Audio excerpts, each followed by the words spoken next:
before I came to do my MBA, I was actually a producer in television.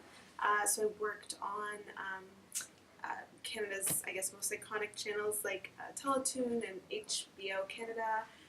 And then I realized, as much as I loved doing that job and the creative aspects, I wanted the strategic side of it.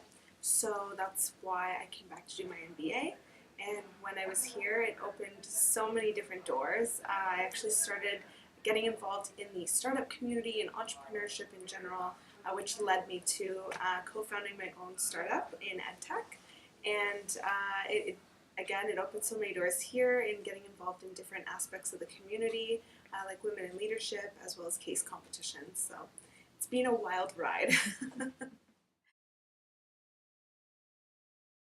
Yes. So to be honest, it was a matter of being a student myself. I noticed a pain point for me in the classroom. You know, as much as 50 students were there for that one professor, and if I didn't understand something, depending on my comfort level with the subject, I really didn't feel comfortable raising my hand and saying I don't understand. So the idea was born there, and really because there was nothing else out in the market that tackled comprehension. I mean, we have things for edutainment and engagement, like Mentimeter, but nothing that really tackled comprehension issues until that week 12 survey that comes out and you fill it out, and by then you've forgotten everything. Great question. I had endless challenges because talk about like jumping into a brand new sector and industry and even capacity. I had no experience in ed tech. I had no experience running my own business. So it was a lot of trial and error.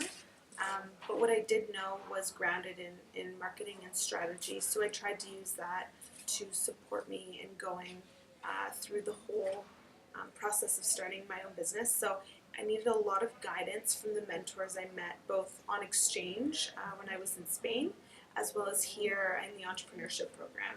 So figuring everything out, I failed a lot, but as per one of the best pieces of advice, I failed quickly and learned.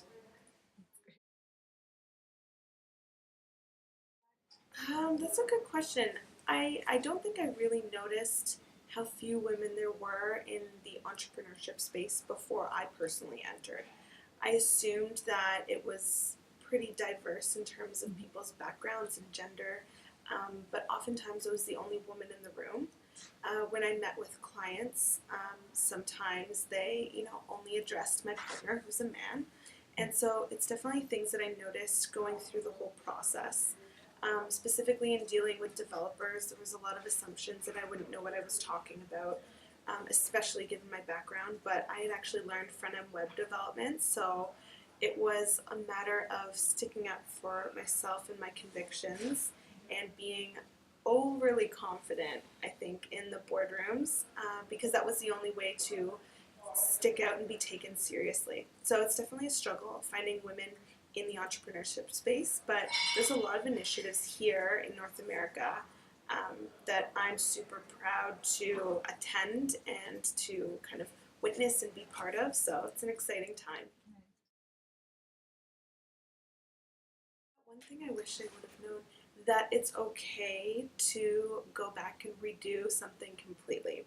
I'm very much of the mindset that I like to salvage whatever there is to be salvaged so I don't have to start from scratch. But there's actually a beauty of starting from scratch because you can take the learnings that you had when you failed or when you didn't have a product that worked, and you can use those insights to make something completely different. It doesn't go against everything you stand for and everything you built. It's, I think, a very mature way to look at it. So not being afraid to go back to scratch. Ah, I think taking risks. Like I said, I had no experience being a business owner, doing anything other than writing scripts and editing footage. So for me to go into ed tech was a scary jump. But it's a conversation starter, and you learn best when you jump in with both feet. So take risks.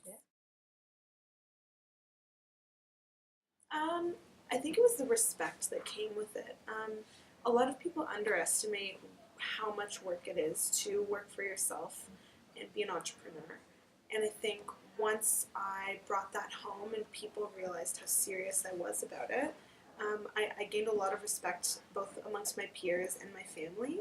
And to me, that respect, I always sought after it because going into the creative space before being a producer, nobody really knew exactly what I did.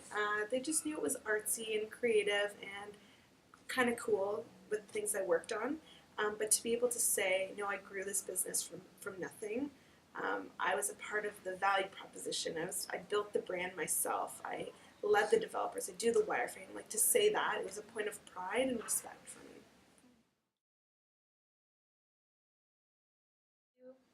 There were two people actually. I had this conversation with a colleague yesterday.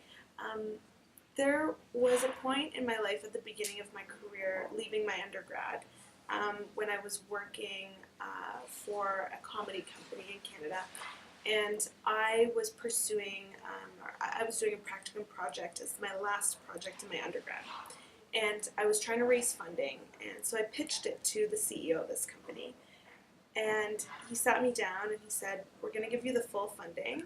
We would never normally do this, but I want you to remember this because later on when you're successful, you're going to have a moment where you can give somebody the opportunity to really come into their own and support them as they enter the world because nobody else gives anyone a first chance these days." It's like, I want you to remember this moment because I'm giving you what many people don't get.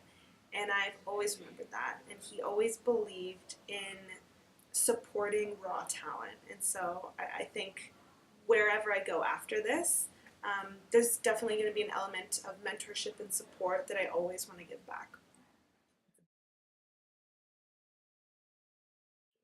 Yeah, I'd like to say, have more programs to support women, but I know that there are a ton coming out right now.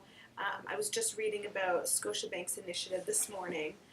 So it's an incredible time right now to be an entrepreneur, a female entrepreneur. So I think in the classroom, because it's so topical for me right now, if we can have those dialogues and really I know it's something small, but the pronoun use. A lot of people use he when they talk about business owners, or he when they talk about entrepreneurs. I think those little changes, saying he or she or even they, uh, would make a big difference because it's a subconscious thing that we can change to make people a little bit more comfortable. And just supporting each other. If I know a colleague has an idea, it's a matter of encouragement, and I think the entire Schulich community would benefit from more open encouragement, especially for women.